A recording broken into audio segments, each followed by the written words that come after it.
Hi, so in this video, we'll be learning how to build a simple calculator using the syntaxes that you've already learned in the previous videos. We'll be writing a program that takes an input of two numbers from the user and returns their sum.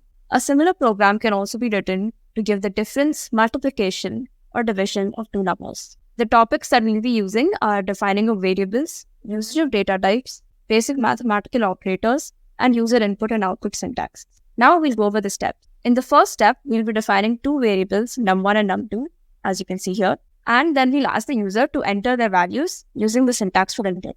Now, what is the syntax for input? So basically, we write input and then a bracket. And inside the bracket, we give this line under quotation marks. Now, this line is what will be displayed to the user so that they know what they have to enter. So for the first variable, we'll ask them to enter a number. And for the second one, we'll say enter the second number. We'll see what this looks like in real time later on Google Colab.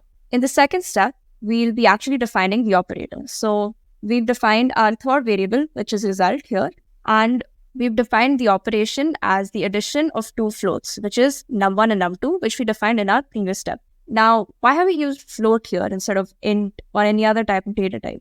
There's actually a logic behind this, which we will be exploring in Google Colab. In the third step, we'll just be printing the result using the print syntax, which is again print and inside brackets result. So now let's go to Google Colab and see what this code actually looks like. So now I've opened Google Colab and I've already written out the entire syntax. And now we'll be running it to see what we get as the output. So the first thing that it runs is the first line, which asks us to give an input of the first number. So I'll give it, let's say, 38. Then it runs the second line, which asks us to enter the second number. So I'll give it 23.5. Now we get the answer, which is 61.5. Now notice how the result as well as the input were both taken as floats. Now this was taken as a float because we defined our num1 and num2 as floats in this third line. If we'd taken it as int, our output would look quite different. So if we run it here, I can't give it any decimal values. So let's see what happens. So I'll give it 1.5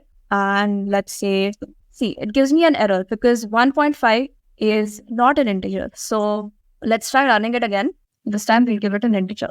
Give it 4 and 89. Now notice how the output is also an integer. So we have to be really careful with the data types that we define.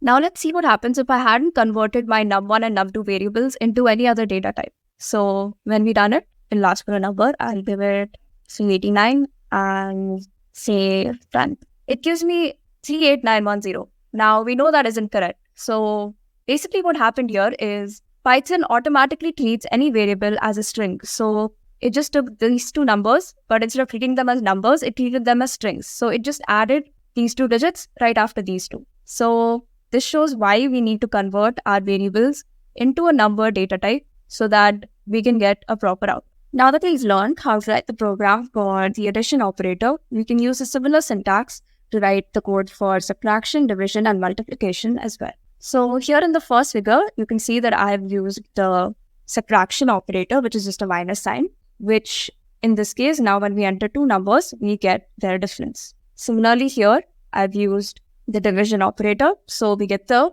divided value of these two numbers. And here we've used the multiplication sign, so we got the product of these two numbers. So explore with these other operators as well and try out different data types, different operations, and see what results you get. That's it for this video. You'll learn more in the next.